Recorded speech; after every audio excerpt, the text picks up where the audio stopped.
والصلاة والسلام على رسول الله وعلى آله وصحبه أجمعين أما بعد.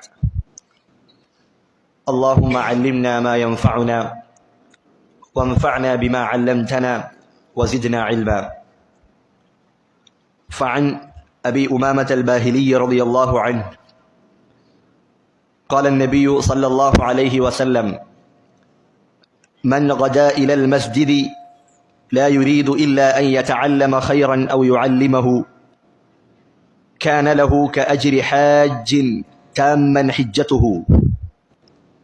മഹാനായ അബൂ ഉമാമ അൽ ബാഹിലി റളിയല്ലാഹു അൻഹു അദ്ദേഹം ഉദ്ധരിക്കുന്ന ഹദീസിൽ റസൂലുള്ളാഹി സ്വല്ലല്ലാഹു അലൈഹി വസല്ലമ പറഞ്ഞു, ആരെങ്കിലും വല്ല നന്മ പഠിക്കുവാനോ അത് പഠിപ്പിക്കുവാനോ മാത്രം ഉദ്ദേശം വെച്ചുകൊണ്ട് രാവിലെയോ വൈകുന്നേരമോ പള്ളിയിലേക്ക് പുറപ്പെടുകയാണെങ്കിൽ അല്ലാഹു സുബ്ഹാനഹു വ തആല പരിപൂർണമായ ഹജ്ജ് നിർവഹിച്ച പ്രതിഫലം അവന് രേഖപ്പെടുത്തുമെന്ന് റസൂലുള്ളാഹി സ്വല്ലല്ലാഹു അലൈഹി വസല്ലമ പഠിപ്പിക്കുകയാണ്. അതുകൊണ്ട് ഇൽമിൻ്റെ സദസ്സുകളിലേക്ക്, പ്രത്യേകിച്ച് പള്ളികളിലേക്ക് കടന്നു വരുമ്പോൾ ഈ ഒരു നിയ്യത്ത് കൂടി നാം കരുതി വെക്കേണ്ടതുണ്ട്. അല്ലാഹു സുബ്ഹാനഹു വ തആലയുടെ പക്കൽ ധാരാളം നന്മകൾ അതുവഴി നമുക്ക് കരസ്ഥമാക്കാൻ കഴിയുന്നതാണ്. ഈ ദുനിയാവിലെയും ആഖിറത്തിലെയും എല്ലാ നന്മകളുടെയും അടിസ്ഥാനം എന്ന് പറയുന്നത് അത് ഇൽമ് തന്നെയാണ്, ശർഈയായ ദീനിൻ്റെ വിജ്ഞാനമാണ്. ആ വിജ്ഞാനങ്ങളുടെ കൂട്ടത്തിൽ ഏറ്റവും വലുത് അള്ളാഹുവെ കുറിച്ചുള്ള വിജ്ഞാനമാണ്. പണ്ഡിതന്മാർ പറഞ്ഞതായി കാണാം, അല്ലാഹു അക്ബറു മിൻ കുല്ലി ഷൈ. അല്ലാഹു സുബ്ഹാനഹു വ തആലയാണ് ഏറ്റവും വലിയവൻ, എല്ലാത്തിനേക്കാളും വലിയവൻ അള്ളാഹുവാണ്. ഫൽ ഇൽമു ബിഹി അക്ബറു മിൻ കുല്ലി ഇൽം. അതുകൊണ്ട് തന്നെ അള്ളാഹുവെ കുറിച്ച് അറിയുക, അള്ളാഹുവെ കുറിച്ച് പഠിക്കുക എന്നുള്ളത് അതാണ് വിജ്ഞാനങ്ങളുടെ കൂട്ടത്തിൽ ഏറ്റവും വലുത് എന്ന് പണ്ഡിതന്മാർ രേഖപ്പെടുത്തിയതായി കാണാം. പലതരത്തിലുള്ള വിജ്ഞാന ശാഖകളുണ്ട്. ആ വിജ്ഞാന ശാഖകളിലെല്ലാം ഏറ്റവും ഉയർന്നു നിൽക്കുന്നത്, അതിലേറ്റവും പ്രധാനമായത്, അതിലേറ്റവും പ്രഥമ സ്ഥാനത്ത് നിൽക്കുന്നത് അത് അള്ളാഹുവെ കുറിച്ചുള്ള വിജ്ഞാനമാണ്. അതാണ് തൗഹീദിന്റെ പഠനം എന്നതുകൊണ്ട് അർത്ഥമാക്കുന്നത്. അതുകൊണ്ട് തന്നെ നമ്മുടെ മുൻഗാമികളായ പണ്ഡിതന്മാർ, ഇമാമുമാർ, അവരെല്ലാവരും ഈ വിഷയം നന്നായി ശ്രദ്ധിക്കുകയും തൗഹീദിന്റെ വിഷയത്തിൽ തൗഹീദ് പഠിപ്പിക്കുന്നതിന് വേണ്ടി അവർ അവരുടെ സമയവും അവരുടെ വിജ്ഞാനവും അതെല്ലാം അവർ അതിനുവേണ്ടി മാറ്റിവെക്കുകയും ധാരാളം കിതാബുകൾ ഈ ഉമ്മത്തിന് വേണ്ടി അവർ സംഭാവന ചെയ്യുകയും ചെയ്തിട്ടുണ്ട്. അത്തരത്തിൽ എഴുതപ്പെട്ടിട്ടുള്ള ഒരു സുപ്രധാനമായ ഒരു ഗ്രന്ഥമാണ്, കിതാബാണ് ഇൻഷാ അള്ളാഹ് വരുന്ന ദർസുകളിൽ നാം പഠിക്കാൻ ഉദ്ദേശിക്കുന്നത്. അല്ലാഹു സുബ്ഹാനഹു വ തആല ഈ കിതാബ് പൂർത്തീകരിക്കുവാനും അതിൽ നിന്ന് ധാരാളം പാഠങ്ങൾ ഉൾക്കൊള്ളുവാനും അത് ജീവിതത്തിൽ പകർത്തുവാനും നമുക്കേവർക്കും തൗഫീഖ് നൽകി അനുഗ്രഹിക്കുമാറാകട്ടെ. ഈ കിതാബു തൗഹീദ് ശൈഖുൽ ഇസ്ലാം മുഹമ്മദ് ബിൻ അബ്ദുൽ വഹാബ് റഹിമഹുല്ലാ അദ്ദേഹം എഴുതിയിട്ടുള്ള ഈ കിതാബ് അത് ലോകത്തിന്റെ പല ഭാഗങ്ങളിലും ഇന്ന് പഠിപ്പിച്ചുകൊണ്ടിരിക്കുകയാണ്. ധാരാളം മദ്രസകളിൽ, പള്ളികളിൽ, യൂണിവേഴ്സിറ്റികളിൽ, അതുപോലെ വിദ്യാലയങ്ങളിൽ, കലാലയങ്ങളിലെല്ലാം അവരുടെ പാഠ്യപദ്ധതിയിലുള്ള ഒരു പുസ്തകമാണ് കിതാബു തൗഹീദ് എന്നുള്ളത്. ആ ഗ്രന്ഥം എഴുതിയ ആ ഇമാം, അദ്ദേഹത്തിന്റെ ഇഖ്ലാസും അദ്ദേഹത്തിന്റെ സത്യസന്ധതയും എല്ലാം കാരണമായി അല്ലാഹു സുബ്ഹാനഹു വ തആല ഈ ഗ്രന്ഥത്തിന് അങ്ങേയറ്റത്തെ സ്വീകാര്യതയാണ് ജനങ്ങൾക്കിടയിൽ നൽകിയിട്ടുള്ളത്. അതുകൊണ്ട് തന്നെ പ്രിയപ്പെട്ട സഹോദരന്മാരെ, നാം പഠിക്കുന്ന വിഷയം അതങ്ങേയറ്റം ഗൗരവമുള്ളതാണ് എന്ന കാര്യം നമ്മുടെ മനസ്സിലേക്ക് ഒന്നാമതായി കടന്നു വരേണ്ടതുണ്ട്. നിന്നെ സൃഷ്ടിച്ച, നിന്നെ പടച്ച, നിനക്ക് വേണ്ട എല്ലാ നിഅമത്തുകളും നീ ചോദിക്കാതെ തന്നെ ഇവിടെ സംവിധാനിച്ചു വെച്ച അള്ളാഹുവെ കുറിച്ച് നീ അജ്ഞതയിലായിരിക്കുക എന്നത് അതങ്ങേയറ്റം ഗൗരവമുള്ള ഗുരുതരമായ കാര്യമാണ്. അള്ളാഹുവിൻ്റെ വിശേഷണങ്ങൾ, അള്ളാഹുവിൻ്റെ നാമങ്ങൾ, അതുപോലെ തന്നെ ഒരു സൃഷ്ടികൾക്ക് അള്ളാഹുവിനോടുള്ള ബാധ്യതകൾ, അതൊക്കെ തിരിച്ചറിയാതിരിക്കുക എന്നുള്ളത്, അതിൽ അജ്ഞതയിലായിരിക്കുക എന്നുള്ളത് അങ്ങേയറ്റം മോശപ്പെട്ട കാര്യമാണ്. അതുകൊണ്ട് അല്ലാഹു സുബ്ഹാനഹു വ തആലയുടെ തൗഫീഖിനാൽ ഇത്തരത്തിലുള്ള ഒരു ഗ്രന്ഥം നമുക്ക് പഠിക്കാൻ അവസരം ലഭിക്കുമ്പോൾ നമ്മൾ അത്തരത്തിലുള്ള സദസ്സുകൾ ഉപയോഗപ്പെടുത്തുകയും അതുപോലെ നമ്മുടെ അടുത്ത ആളുകളെ ഇതിലേക്ക് പരമാവധി എത്തിക്കാൻ നാം ശ്രദ്ധിക്കുകയും ചെയ്യുക. മുൻകഴിഞ്ഞ പണ്ഡിതന്മാർ, മഹാനായ ഇബ്നു ബാസ് റഹിമഹുല്ലാ, അദ്ദേഹത്തിന്റെ ജീവിതത്തിൽ അദ്ദേഹത്തിന്റെ ചരിത്രം രേഖപ്പെടുത്തപ്പെട്ടപ്പോൾ അവിടെ സൂചിപ്പിക്കപ്പെട്ട പ്രധാനപ്പെട്ട ഒരു കാര്യമാണ്, അദ്ദേഹത്തിന്റെ അടുക്കൽ വിദ്യാർത്ഥികൾ കിതാബു തൗഹീദ് ആഴ്ചയിൽ ഒന്നിലധികം തവണ വായിച്ചു തീർക്കാറുണ്ടായിരുന്നു. അദ്ദേഹത്തിന്റെ ജീവിതകാലത്ത് മരിക്കുന്നതുവരെ കിതാബു തൗഹീദിന്റെ പഠനം അദ്ദേഹം നിർത്തിയിരുന്നില്ല. ഒരു തവണ മുഴുവനായും എടുത്തു കഴിഞ്ഞാൽ വീണ്ടും അത് ആവർത്തിക്കാറുണ്ട്. അങ്ങനെ 60ഓളം തവണ, 60-ലധികം തവണ മസ്ജിദുകളിൽ വെച്ച്, അതല്ലാത്ത സ്ഥലങ്ങളിൽ വെച്ചും മഹാനായ ഇമാം ഇബ്നു ബാസ് റഹിമഹുല്ലാ അദ്ദേഹം കിതാബു തൗഹീദിന്റെ പഠനം അത് തുടർന്നിരുന്നു എന്ന് നമുക്ക് കാണാൻ കഴിയും. ഇതാണ് ആദ്യമായി നാം മനസ്സിലാക്കേണ്ട കാര്യം. ഇനി അടുത്തതായി നിങ്ങളുടെ ശ്രദ്ധ ക്ഷണിക്കുന്നത്, നാം തൗഹീദാണ് പഠിക്കാനിരിക്കുന്നത്. തൗഹീദ് പഠിക്കേണ്ടതിന്റെ പ്രാധാന്യവും അതിന്റെ ശ്രേഷ്ഠതയും നമുക്കറിയുന്ന കാര്യം തന്നെയാണ്.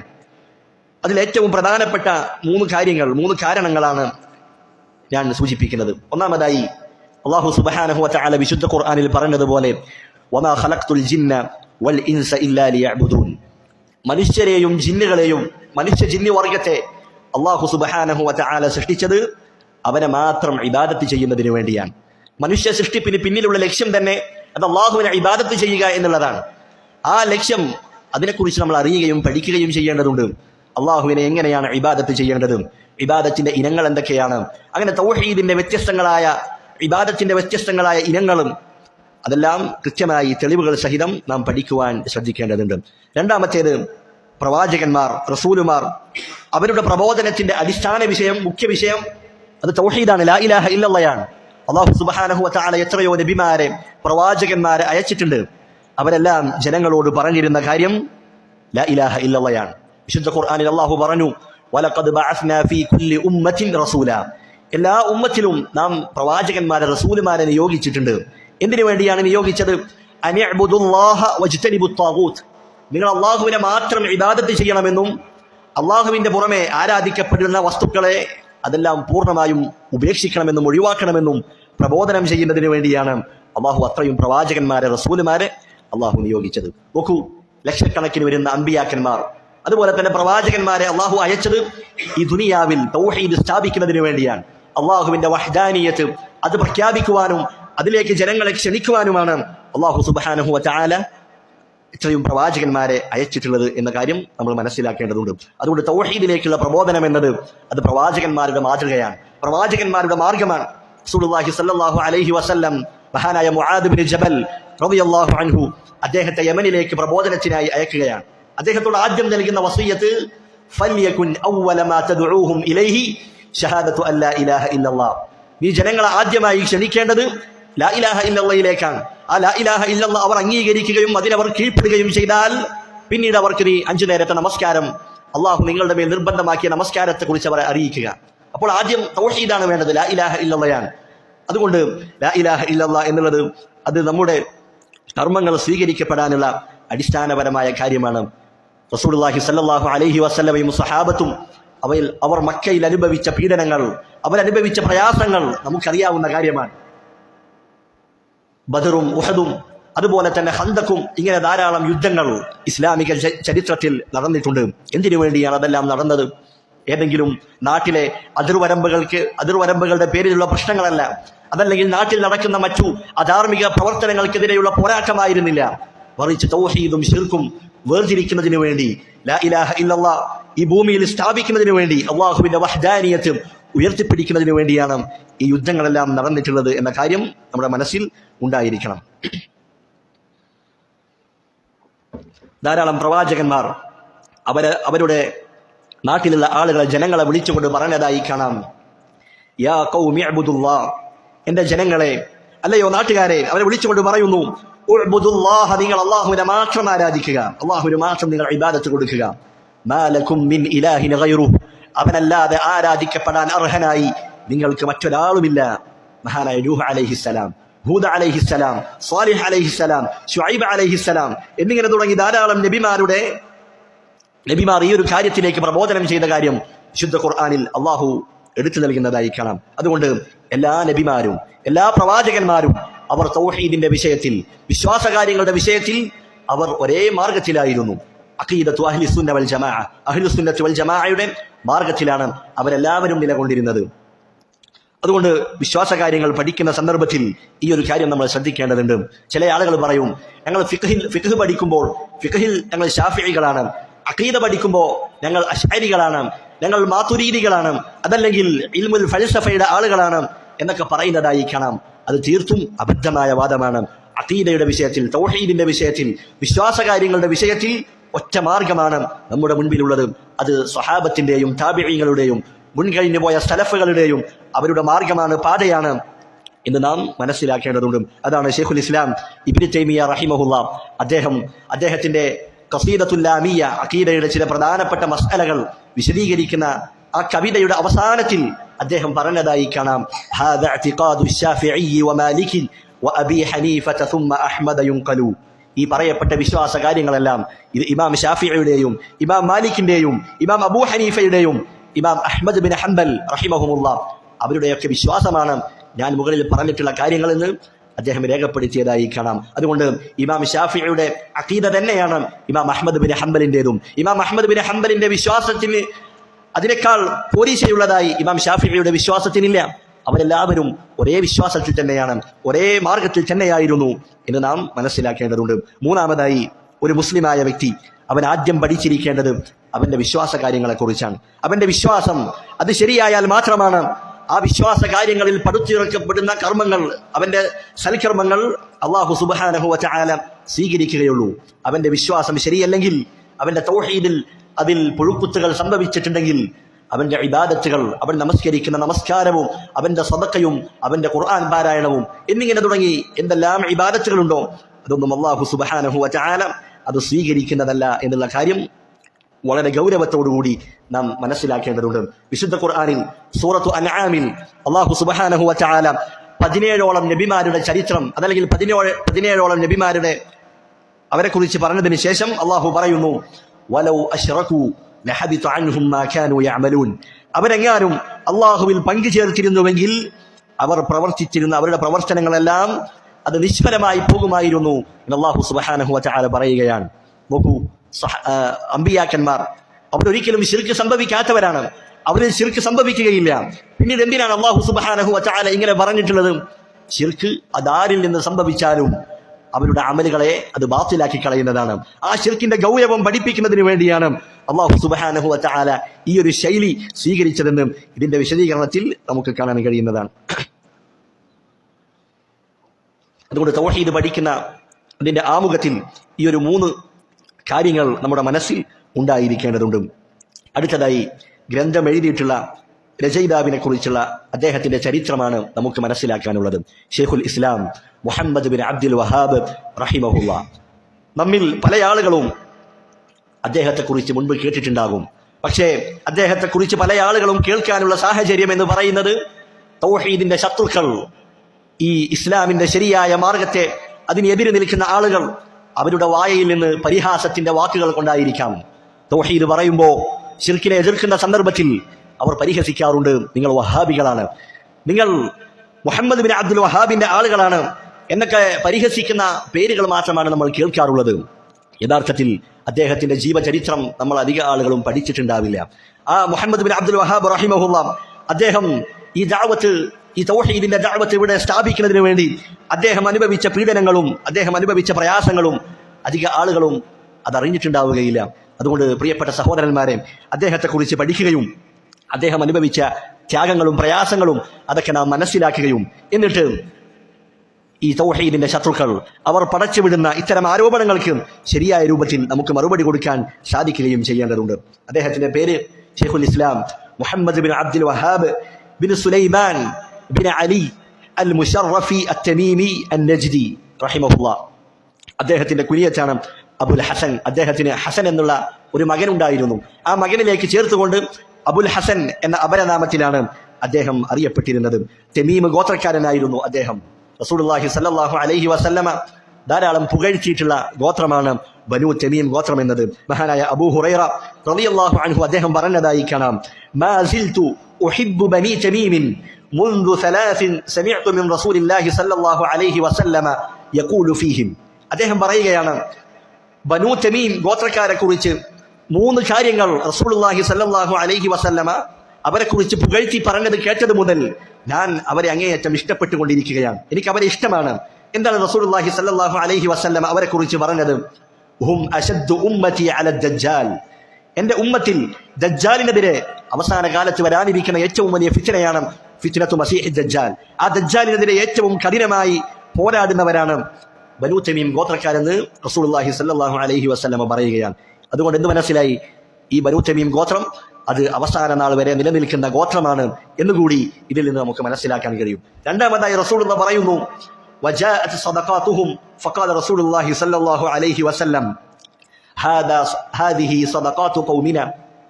ബനൂ തമീം ഗോത്രക്കാർ അവരുടെ സദഖകൾ അത് റസൂലുള്ളാഹി സ്വല്ലല്ലാഹു അലൈഹി വസല്ലമയുടെ അടുക്കലേക്ക് വന്നപ്പോൾ റസൂലുള്ള പറയുകയുണ്ടായി, ഇത് നമ്മുടെ ജനതയുടെ സദഖയാണ്. റസൂലുള്ള തന്നിലേക്ക് ചേർത്തുകൊണ്ട് അവരുടെ ആ ബനൂ തമീം ഗോത്രത്തെ തന്നിലേക്ക് ചേർത്തുകൊണ്ട് പ്രശംസിച്ച് പറയുകയാണ്. കാരണം റസൂലുള്ളാഹി സ്വല്ലല്ലാഹു അലൈഹി വസല്ലമയുടെ വംശപരമ്പര എടുത്തു നോക്കുകയാണെങ്കിൽ അതിൽ ഇലിയാസ് ബിൻ മുബർ എന്ന വ്യക്തിയിൽ ഈ രണ്ട് ഗോത്രക്കാരും അതിൽ ഒരുമിച്ച് ചേരുന്നുണ്ട്. അതുകൊണ്ട് റസൂലുള്ളാഹി സ്വല്ലല്ലാഹു അലൈഹി വസല്ലമയുടെ വംശപരമ്പരയിൽപ്പെട്ട ഒരു ഗോത്രമാണ് ബനൂ തമീം ഗോത്രമെന്ന് നമുക്ക് മനസ്സിലാക്കാൻ കഴിയും. അതുപോലെ തന്നെ റസൂലുള്ളാഹി സ്വല്ലല്ലാഹു അലൈഹി വസല്ലമ പറയുന്നു, വകാനത് സബിയ്യതൻ മിൻഹും ഇൻദ ആയിഷ റളിയല്ലാഹു അൻഹ.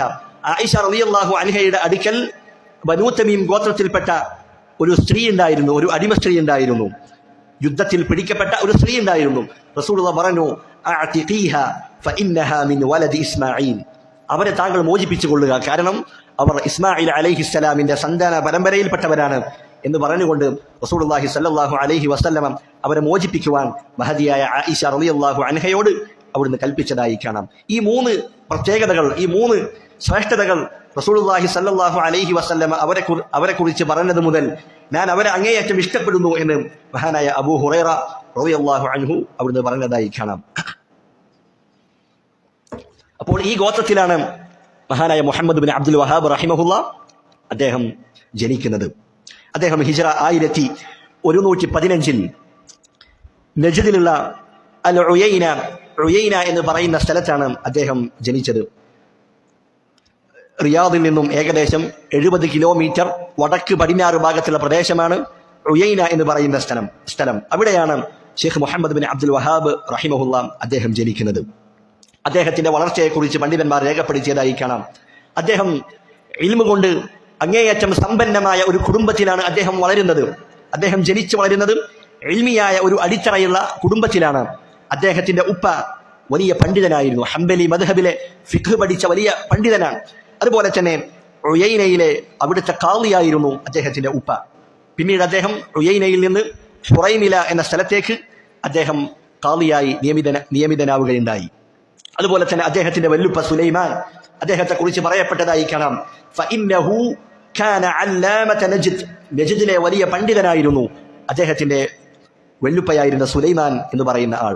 അതുകൊണ്ട് തന്നെ ചെറുപ്പത്തിൽ തന്നെ വളരെ സ്വാലിഹായ നിലയിൽ അച്ചടക്കത്തോടുകൂടി ഇൽമിയായ മര്യാദയോടുകൂടി ആണ് അദ്ദേഹം വളർന്നുകൊണ്ടിരുന്നത്. യുവാക്കൾക്ക് യൗവനകാലത്തുണ്ടായിരുന്ന ചാബല്യങ്ങളോ അതുപോലെയുള്ള തെറ്റിലേക്കുള്ള മോഹങ്ങളോ ഒന്നും അദ്ദേഹത്തെ പിടികൂടിയിരുന്നില്ല. മറിച്ച് ദീനിൽ അടിയുറച്ച് നിൽക്കുകയും ദീനിന്റെ അധ്യാപനങ്ങളും അതേപോലെ ദീനിന്റെ സംസ്കാരങ്ങളുമെല്ലാം മുറുകെ പിടിക്കുകയും ചെയ്തുകൊണ്ടാണ് മുഹമ്മദ് ബിൻ അബ്ദുൽ വഹാബ് റഹിമഹുല്ല അദ്ദേഹം വീട്ടിൽ വളർന്നുകൊണ്ടിരിക്കുന്നത്. 10 വയസ്സാകുന്നതിന് മുൻപ് അദ്ദേഹം ഖുർആൻ മുഴുവനായും മനഃപ്പാഠമാക്കുകയാണ്. അങ്ങനെ ഖുർആൻ മനഃപ്പാഠമാക്കിയതിനു ശേഷം ഹദീസിന്റെ ഗ്രന്ഥങ്ങൾ വായിക്കുന്നതിന് വേണ്ടി അദ്ദേഹം മാറിയിരിക്കുകയാണ്. അദ്ദേഹം അതിനുവേണ്ടി ധാരാളം സമയങ്ങൾ മാറ്റിവെക്കുകയാണ്. അതുപോലെ തന്നെ പണ്ഡിതന്മാരായ മുൻകഴിഞ്ഞു പോയ പണ്ഡിതന്മാരുടെ കിതാബുകൾ അത് വായിക്കുന്നതിന് വേണ്ടി, അത് പഠിക്കുന്നതിന് വേണ്ടി അദ്ദേഹം ഒഴിഞ്ഞിരിക്കുകയും ചെയ്തു. പ്രത്യേകിച്ച് ഷെയ്ഖുൽ ഇസ്ലാം ഇബ്നു തൈമിയ്യ, അതുപോലെ തന്നെ ഇമാം ഇബ്നുൽ ഖയ്യിം റഹിമഹുല്ലാ അവരുടെയൊക്കെ കിതാബുകൾ ആഴത്തിൽ വായിക്കുകയും പഠിക്കുകയും ചെയ്തു. അങ്ങനെ ഷെയ്ഖുൽ ഇസ്ലാം മുഹമ്മദ് ബിൻ അബ്ദുൽ വഹാബ് റഹിമഹുല്ലാ അദ്ദേഹത്തിന് പ്രായപൂർത്തിയാകുന്നതിന് മുൻപ്, അഥവാ 13ാമത്തെ വയസ്സിൽ അദ്ദേഹം ഹജ്ജിന് വേണ്ടി പുറപ്പെടുകയാണ്. അദ്ദേഹം ഉയൈനയിൽ നിന്ന് മക്കയിലേക്ക് പുറപ്പെട്ടു. അന്ന് അദ്ദേഹത്തിന്റെ പ്രായം 13 വയസ്സായിരുന്നു. ചരിത്രകാരന്മാർ പറഞ്ഞതായി കാണാം, അദ്ദേഹം ഹജ്ജിന് വന്ന സന്ദർഭത്തിൽ മുൽത്തസമിന്റെ അടുക്കൽ വെച്ച്, മുൽത്തസം എന്ന് പറഞ്ഞാൽ കഅബയുടെ വാതിലിനും ഹജറുൽ അസ്വദിനും ഇടയിലുള്ള ഭാഗമാണ്, അവിടെ വെച്ചുകൊണ്ട് അള്ളാഹുവിനോട് അദ്ദേഹം പ്രാർത്ഥിച്ചതായി കാണാം, അൻ യൻസുറല്ലാഹുൽ ഇസ്ലാമ ബിഹി വ അൻ യജഅല ലഹു ഖബൂലൻ ഫിന്നാസ്. അദ്ദേഹം അള്ളാഹുവിനോട് പ്രാർത്ഥിക്കുകയാണ്, അദ്ദേഹത്തിലൂടെ ഇസ്ലാമിന് വിജയം നൽകുവാനും അതുപോലെ തന്നെ ജനങ്ങൾക്കിടയിൽ അദ്ദേഹത്തിന് സ്വീകാര്യത നൽകുവാനും, അദ്ദേഹത്തിന്റെ ദഅവത്തിന്, അദ്ദേഹത്തിന്റെ പ്രബോധനത്തിന് ജനങ്ങൾക്കിടയിൽ ഒരു സ്വീകാര്യത ലഭിക്കുവാനും അദ്ദേഹം അവിടെ വെച്ച് പ്രാർത്ഥിക്കുകയുണ്ടായി എന്ന് ചരിത്രകാരന്മാർ രേഖപ്പെടുത്തിയതായി കാണാം. അങ്ങനെ അദ്ദേഹം മക്കയിൽ പോവുകയും പിന്നീട് മക്കയിൽ നിന്ന് അദ്ദേഹം മദീനയിലേക്ക് പുറപ്പെടുകയും ചെയ്തു. അങ്ങനെ മദീനയിൽ 2 മാസത്തോളം അവിടെ ചെലവഴിക്കുകയും അവിടെയുള്ള പണ്ഡിതന്മാരിൽ നിന്ന് അദ്ദേഹം ഇൽമു സ്വീകരിക്കുകയും ചെയ്തു. അവിടെ ഉണ്ടായിരുന്ന പ്രധാനപ്പെട്ട പണ്ഡിതനാണ് മുഹമ്മദ് ഹയാത്ത് ബിൻ ഇബ്രാഹിം അസ്സിന്ദി അൽ മദനി റഹിമഹുല്ലാ. ഇന്ത്യക്കാരനായ പണ്ഡിതനാണ് മുഹമ്മദ് ഹയാത്ത് അസ്സിന്ദി. ഇന്ത്യക്കാരനായ പണ്ഡിതനായിരുന്നു അദ്ദേഹം. അദ്ദേഹത്തിന്റെ അടുക്കൽ മുഹമ്മദ് ബിൻ അബ്ദുൽ വഹാബ് റഹിമഹുല്ലാ ഹദീസിന്റെ വിജ്ഞാനങ്ങൾ അവിടെ നിന്ന് പഠിക്കുകയാണ്. പിന്നീട് അദ്ദേഹം മദീനയിൽ നിന്ന് അദ്ദേഹം നേരെ പോകുന്നത് ഇറാഖിലേക്കാണ്. ഇറാഖിലേക്ക് പോവുകയും ഇറാഖിലുള്ള ബസറയിൽ അവിടെയുള്ള ഉലമാക്കളുടെ അടുക്കലേക്ക് അദ്ദേഹം പോവുകയും അവിടെ നിന്ന് അഖീദയും തഫ്സീറും തൗഹീദും ഒക്കെ അദ്ദേഹം പഠിക്കുകയും ചെയ്തു. അവിടെ ഉണ്ടായിരുന്ന വലിയ പണ്ഡിതനായിരുന്നു ഷെയ്ഖ് മുഹമ്മദ് അൽ മജ്മൂഇ റഹിമഹുല്ലാ. അദ്ദേഹത്തിന്റെ അടുക്കൽ ഈ പറയപ്പെട്ട വിഷയങ്ങളൊക്കെ അദ്ദേഹം പഠിക്കുകയും ചെയ്തു. ചെറുപ്പകാലത്ത് തന്നെ അങ്ങേയറ്റം ബുദ്ധിയും അങ്ങേയറ്റം ഓർമ്മശക്തിയും ഉണ്ടായിരുന്നു മുഹമ്മദ് ബിൻ അബ്ദുൽ വഹാബ് റഹിമഹുല്ലക്ക്. അദ്ദേഹത്തിന്റെ പിതാവ് പറഞ്ഞതായി കാണാം, ലഖദ് ഇസ്തഫത്തു മിൻ വലദി മുഹമ്മദ് ഫവായിദ മിനൽ അഹ്കാം. എന്റെ മകൻ മുഹമ്മദിൽ നിന്ന് ദീനിന്റെ ഹുക്മുകൾ, അതിൽ നിന്ന് ധാരാളം കാര്യങ്ങൾ ഞാൻ പഠിച്ചിട്ടുണ്ട് എന്ന് അദ്ദേഹത്തിന്റെ ഉപ്പ അബ്ദുൽ വഹാബ് റഹിമഹുല്ല അദ്ദേഹം രേഖപ്പെടുത്തിയതായി കാണാം. പണ്ഡിതന്മാരുടെ ഈ ചരിത്രമൊക്കെ നമ്മൾ പഠിക്കുമ്പോൾ അവിടെ ഓർമ്മിക്കേണ്ട ഒരു കാര്യമുണ്ട്. അവർ ദഅവത്തിലേക്ക് മുന്നിടുന്നതിന് മുൻപായി അവർ ആദ്യം ഇൽമു പഠിച്ചിരുന്നു എന്നുള്ളതാണ്. ഇൽമിനു വേണ്ടി ചെറുപ്പകാലം മുതൽ തന്നെ യാത്രയിലായിരുന്നു അദ്ദേഹം. 13ാമത്തെ വയസ്സിലാണ് അദ്ദേഹം മക്കയും മദീനയും പിന്നീട് ഇറാഖിലേക്കും അദ്ദേഹം ചെന്നെത്തുന്നത്.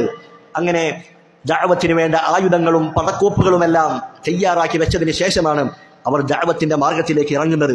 അത് തന്നെയാണ് ഇസ്ലാം ദീൻ പഠിപ്പിക്കുന്നതും അങ്ങനെ തന്നെയാണ്. ഫഅലം അന്നഹു ലാ ഇലാഹ ഇല്ലല്ലാഹ്. ലാ ഇലാഹ ഇല്ലല്ലാഹ് അത് ആദ്യം പഠിക്കണം, അത് മനസ്സിലാക്കണം. എന്നിട്ടാണ് അതിലേക്കുള്ള പ്രബോധനത്തിന്റെ കാര്യം, ദഅവത്തിന്റെ കാര്യം പിന്നീടാണ് വരുന്നത്. ഈ ഒരു കാര്യം നമ്മുടെ ജീവിതത്തിലും നാം പ്രാവർത്തികമാക്കേണ്ട കാര്യമാണ്. നമ്മൾ എല്ലാ കാര്യങ്ങളെക്കുറിച്ചും ആദ്യം നമ്മൾ പഠിച്ചിരിക്കണം. നമ്മൾ പഠിച്ച കാര്യം നമ്മൾ അമലാക്കുകയും നമ്മൾ പ്രവർത്തനത്തിൽ കൊണ്ടുവരികയും പിന്നീട് ജനങ്ങളെ അതിലേക്ക് ക്ഷണിക്കുകയുമാണ് വേണ്ടത്. ഈ ഒരു ക്രമം നമ്മൾ പാലിക്കേണ്ട കാര്യമാണ്. അങ്ങനെ മഹാനായ മുഹമ്മദ് ബിൻ അബ്ദുൽ വഹാബ് റഹിമഹുല്ല അദ്ദേഹം തന്റെ ജീവിതകാലത്ത് ഒട്ടനവധി യാത്രകൾ നടത്തിയിട്ടുണ്ട്. പണ്ഡിതന്മാർ, ചരിത്രകാരന്മാർ പറഞ്ഞതായി കാണാം, അദ്ദേഹം ഇൽമിനു വേണ്ടി, ദഅവത്തിനു വേണ്ടി അദ്ദേഹം ചെയ്ത യാത്രകൾ, അദ്ദേഹം ചെയ്ത പ്രയാണങ്ങൾ, ആ കാലയളവ് മാത്രം നമ്മൾ പരിശോധിക്കുകയാണെങ്കിൽ അത് 12നും 16നും അത്രയും വർഷത്തോളം അദ്ദേഹം ഈ ഒരു കാര്യത്തിന് വേണ്ടി മാത്രം മാറ്റിവെച്ചിട്ടുണ്ട് എന്ന് നമുക്ക് കാണാൻ കഴിയും. അദ്ദേഹത്തിന്റെ ജീവിതകാലത്തെ 16 വർഷം, അത്രയും വർഷം അദ്ദേഹം ഇൽമു പഠിക്കുന്നതിന് വേണ്ടി യാത്രകളും അതിലുള്ള മടക്കയാത്രകളും അതുപോലെ അവിടെ ചെലവഴിച്ച കാലങ്ങളൊക്കെ ഇത്രയും ദീർഘമായ കാലമുണ്ടായിരുന്നു എന്ന് ചരിത്രകാരന്മാർ അവർ രേഖപ്പെടുത്തിയതായി നമുക്ക് കാണാൻ കഴിയും. അങ്ങനെ മുഹമ്മദ് ബിൻ അബ്ദുൽ വഹാബ് റഹിമഹുല്ല ബസറയിൽ മുഹമ്മദ് അൽ മജ്മൂഇ റഹിമഹുല്ലയുടെ അടുക്കൽ പഠിക്കുകയാണ്. അദ്ദേഹത്തിന്റെ അടുക്കൽ തൗഹീദും ഫിഖ്ഹും ഒക്കെ പഠിക്കുകയും ഹദീസും ഒക്കെ പഠിക്കുകയും ആ നാട്ടിൽ ചെറിയ രീതിയിൽ അദ്ദേഹം പ്രബോധനമൊക്കെ ആരംഭിക്കുകയുണ്ടായി. പിന്നെ അവിടെ നിന്ന് ചില പ്രയാസങ്ങൾ കാരണം അദ്ദേഹം തന്റെ പിതാവിന്റെ അടുക്കലേക്ക് മടങ്ങി വരികയാണ്. അദ്ദേഹത്തിന്റെ പിതാവ് ആ സന്ദർഭത്തിൽ ഹുറൈമില എന്നുള്ള സ്ഥലത്തായിരുന്നു ഉണ്ടായിരുന്നത്. നജിദിലെ പ്രധാനപ്പെട്ട ഒരു സ്ഥലമാണ് ഹുറൈമില. അവിടുത്തെ ഖാളിയായിരുന്നു അദ്ദേഹത്തിന്റെ പിതാവ്. അദ്ദേഹം ആദ്യം ഉയൈനയിലെ ഖാളിയായിരുന്നു. പിന്നീട് ഹുറൈമിലയിലേക്ക് അദ്ദേഹം മാറ്റപ്പെട്ടു. അങ്ങനെ തന്റെ പിതാവിന്റെ അടുക്കലേക്ക് മുഹമ്മദ് ബിൻ അബ്ദുൽ വഹാബ് റഹിമഹുല്ല വരികയും പിതാവിന്റെ അടുക്കൽ വെച്ച് ധാരാളം കാര്യങ്ങൾ പഠിക്കുകയും ഇമാം ഇബ്നുൽ ഖയ്യിം അതുപോലെ ഇബ്നു തൈമിയ്യ റഹിമഹുല്ല അവരുടെ ഗ്രന്ഥങ്ങൾ വിശദമായി വീണ്ടും വീണ്ടും ആവർത്തിച്ച് പഠിക്കുകയും ചെയ്തു.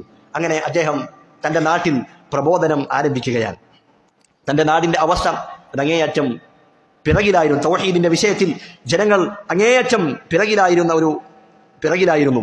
കല്ലുകളെയും മരങ്ങളെയും അതുപോലെ തന്നെ മനുഷ്യരെയും പല കാര്യങ്ങൾക്കും അവർ ദിവ്യത്വം കൽപ്പിക്കുകയും അവയുടെ മുൻപിലൊക്കെ ഇബാദത്തുകൾ സമർപ്പിക്കപ്പെടുകയും ചെയ്തിരുന്ന ഒരു കാലഘട്ടമായിരുന്നു.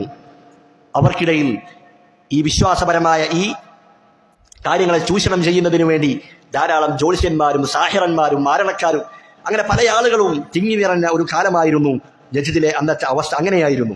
എന്നാൽ ഇതിനെതിരെ രംഗത്ത് വരേണ്ട പണ്ഡിതന്മാർ, ആ നാട്ടിലുള്ള പണ്ഡിതന്മാർ അവരെല്ലാം ഫിഖ്ഹിയായ വിഷയങ്ങളിൽ അതിലായിരുന്നു അവർ വ്യാപൃതരായിരുന്നത്.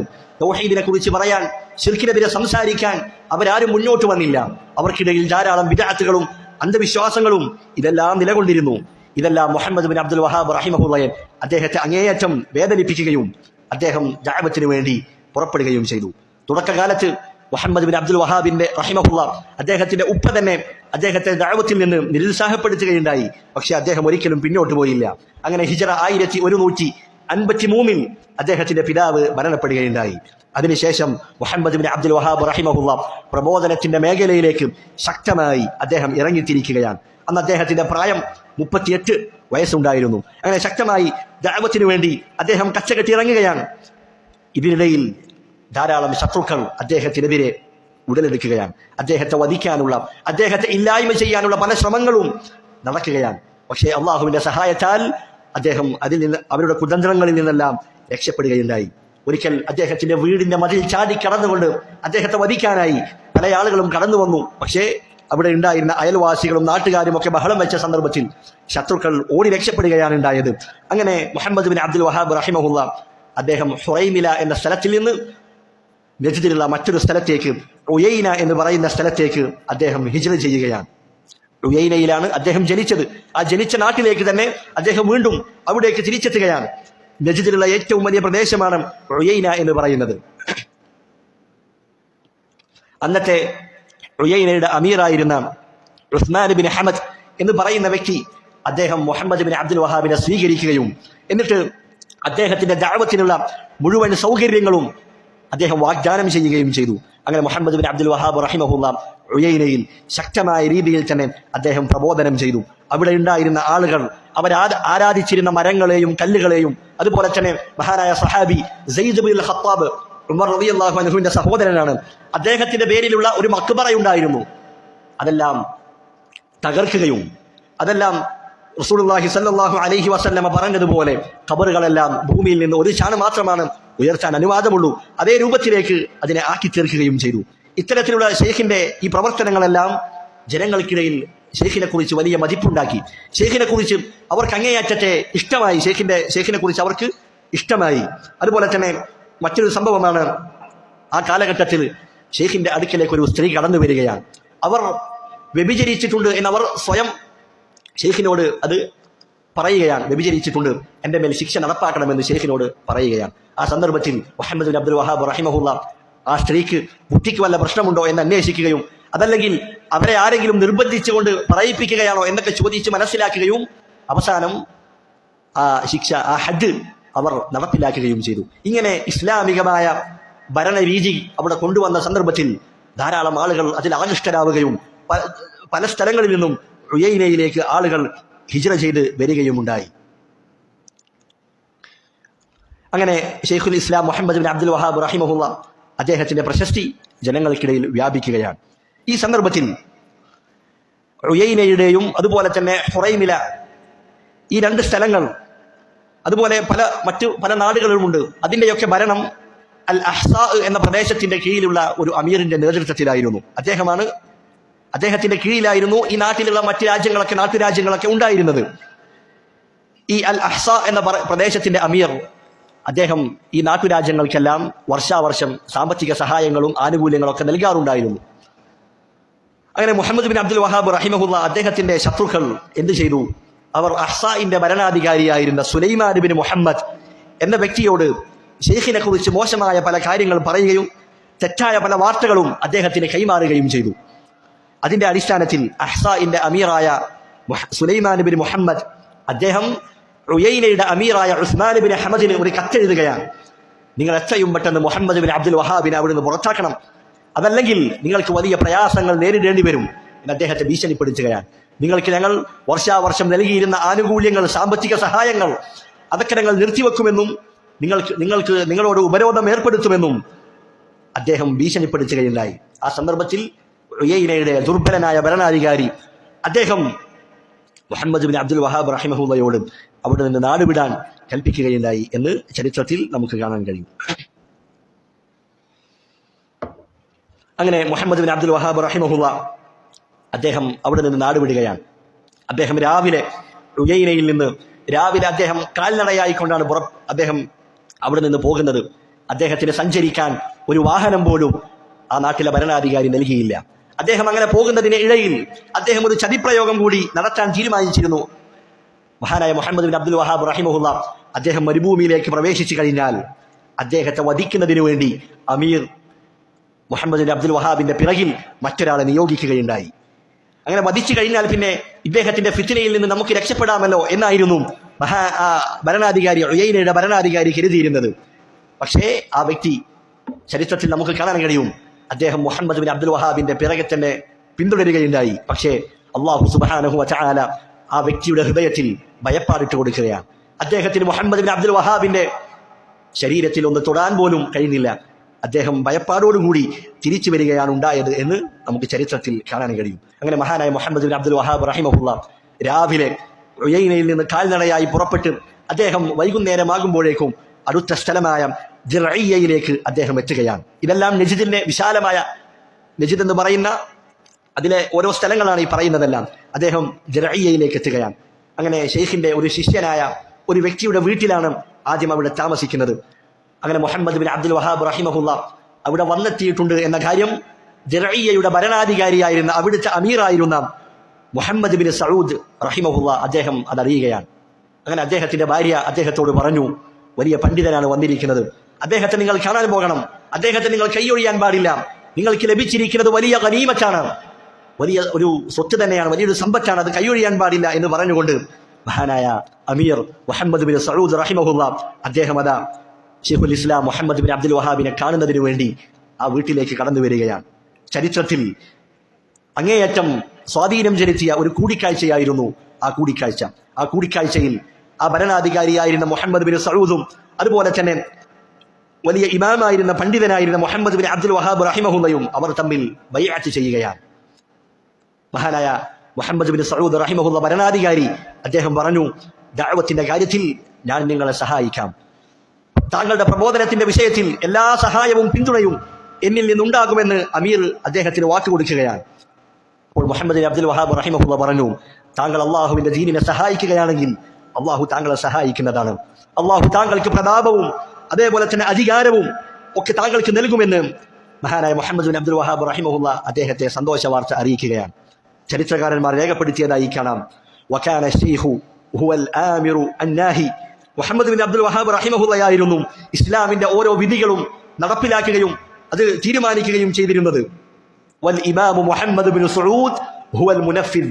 ആ തീരുമാനങ്ങൾ നടപ്പിലാക്കിയിരുന്നത് തന്റെ അധികാരവും തന്റെ ശക്തിയും ഉപയോഗിച്ച് ഇസ്ലാമിന്റെ നിയമങ്ങൾ അത് നടപ്പിലാക്കിയിരുന്നത് മുഹമ്മദ് ബിൻ സഊദ് റഹിമഹുല്ലാ അദ്ദേഹമായിരുന്നു എന്ന് നമുക്ക് കാണാൻ കഴിയും. അങ്ങനെ ധാരാളം പ്രയാസങ്ങൾ അനുഭവിച്ചുകൊണ്ടാണ് മുഹമ്മദ് ബിൻ അബ്ദുൽ വഹാബ് റഹിമഹുല്ലാ തന്റെ ജീവിതത്തിലൂടെ കടന്നുപോയത്. ആ സന്ദർഭത്തിലെല്ലാം അദ്ദേഹം അള്ളാഹുവിലുള്ള തഖ്വയിലായിരുന്നു, അള്ളാഹുവിലുള്ള അദ്ദേഹത്തിന്റെ സിദ്ഖായിരുന്നു. ഇതെല്ലാം നമ്മെ അറിയിക്കുന്നത് വിശുദ്ധ ഖുർആനിൽ അള്ളാഹു പറഞ്ഞതുപോലെ, വമൻ യത്തഖില്ലാഹ യജ്അൽ ലഹു മഖ്റജ. ആരാണോ അള്ളാഹുവിനെ തഖ്വ ചെയ്യുന്നത്, തഖ്വ പാലിക്കുന്നത്, അവർക്ക് അവരോട് അനുഭവിക്കുന്ന എല്ലാ പ്രയാസങ്ങളിൽ നിന്നും അള്ളാഹു ഒരു പോം വഴി ഉണ്ടാക്കി കൊടുക്കുന്നതാണ്. വയർസുഖ്ഹു മിൻ ഹൈസു ലാ യഹ്തസിബ്. അവർ വിചാരിക്കാത്ത രൂപത്തിൽ, അവർ കണക്കാക്കാത്ത വിധത്തിൽ അള്ളാഹു അവർക്ക് റിസ്ക് നൽകുന്നതാണ്, അവർക്ക് ഉപജീവനം നൽകുന്നതാണ്. എന്നിട്ട് അള്ളാഹു പറയുന്നു, വമൻ യതവക്കൽ അലല്ലാഹി ഫഹുവ ഹസ്ബുഹ്. ആരെങ്കിലും അള്ളാഹുവിൽ ബലമേൽപ്പിക്കുന്ന പക്ഷം അള്ളാഹു തന്നെ അവന് മതിയായതാണ്. പലതവണ ഷെയ്ഖ് റഹിമഹുല്ലാ അദ്ദേഹം നാട്ടിൽ നിന്ന് ആട്ടിയോടിക്കപ്പെട്ടു. അപ്പോഴെല്ലാം അള്ളാഹുവിൽ തവക്കുലാക്കിക്കൊണ്ട്, അള്ളാഹുവിൽ ബലമേൽപ്പിച്ചുകൊണ്ട് അദ്ദേഹം മുന്നോട്ട് നീങ്ങുകയാണ് ഉണ്ടായത്. അദ്ദേഹം എവിടെയും പതറിയില്ല. വമൻ യത്തഖില്ലാഹ യജ്അൽ ലഹു മിൻ അംരിഹി യുസ്റ.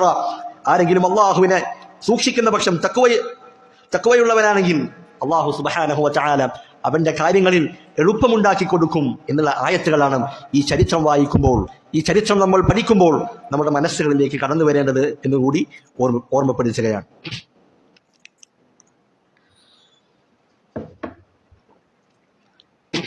അങ്ങനെ മുഹമ്മദ് ബിൻ അബ്ദുൽ വഹാബ് റഹിമഹുല്ലാ അദ്ദേഹം ദിർഇയ്യയിൽ വെച്ച് ധാരാളം അമീർമാർക്ക്, നജ്ദിലുള്ള മറ്റ് നാട്ടുരാജ്യങ്ങളിലുള്ള അമീർമാർക്കെല്ലാം അവരെയൊക്കെ തൗഹീദിലേക്ക് ക്ഷണിച്ചുകൊണ്ട് അദ്ദേഹം കത്തെഴുതുകയുണ്ടായി. ഓരോ കത്തുകളും അത് പ്രമാണബദ്ധമായിരുന്നു. ആയത്തുകളും ഹദീസുകളും ഒക്കെ ഉദ്ധരിച്ചുകൊണ്ട് അവരെ തൗഹീദിന്റെ ശരിയായ മാർഗത്തിലേക്ക് ക്ഷണിച്ചുകൊണ്ട് അദ്ദേഹം കത്തുകൾ എഴുതുകയുണ്ടായി. ഇത് റസൂലുള്ളാഹി സ്വല്ലല്ലാഹു അലൈഹി വസല്ലമയുടെ സുന്നത്തായ കാര്യമാണ്. റസൂലുള്ളാഹി സ്വല്ലല്ലാഹു അലൈഹി വസല്ലമ എത്രയോ രാജാക്കന്മാർക്ക് അവരെ ഇസ്ലാമിലേക്ക് ക്ഷണിച്ചുകൊണ്ട് കത്തെഴുതിയിട്ടുണ്ട്. അത് പ്രകാരം മുഹമ്മദ് ബിൻ അബ്ദുൽ വഹാബ് റഹിമഹുല്ലയും ആ ഒരു നടപടിക്രമം അവിടെ പാലിക്കുകയുണ്ടായി. ഈ സന്ദർഭത്തിൽ ചില ആളുകൾ അവരൊക്കെ ഷെയ്ഖിനെ പരിഹസിച്ചുകൊണ്ട് അദ്ദേഹത്തെ കളിയാക്കിക്കൊണ്ട് തിരിച്ച് കത്തുകൾ എഴുതാറുണ്ട്. അതിന് മറുപടി എന്നോണം ഷെയ്ഖ് റഹിമഹുല്ല വീണ്ടും ഗുണകാംക്ഷയോടെ നസീഹത്തോടു കൂടി വീണ്ടും അവർക്ക് കത്തുകൾ എഴുതിയിരുന്നു എന്ന് നമുക്ക് ചരിത്രത്തിൽ കാണാൻ കഴിയും. അങ്ങനെ തൗഹീദിന്റെ ഈ മുന്നേറ്റം കണ്ട് ശത്രുക്കൾക്ക്, ശിർക്കിന്റെ ആളുകൾക്ക് അവർക്ക് കലിപൂടുകയും അങ്ങനെ റിയാദിന്റെ അമീറായിരുന്ന ദഹാം ബിൻ ദവാസ് എന്ന വ്യക്തി അദ്ദേഹം ഷെയ്ഖിനെയും അതുപോലെ തന്നെ സഊദ് രാജാവിനെയും അദ്ദേഹം കടന്നാക്രമിക്കുകയുണ്ടായി. ആ യുദ്ധത്തിൽ മഹാനായ മുഹമ്മദ് ബിൻ സഊദ് റഹിമഹുല്ല അദ്ദേഹത്തിന്റെ പല മക്കളും, ചില മക്കളൊക്കെ അതിൽ കൊല്ലപ്പെടുകയുണ്ടായി.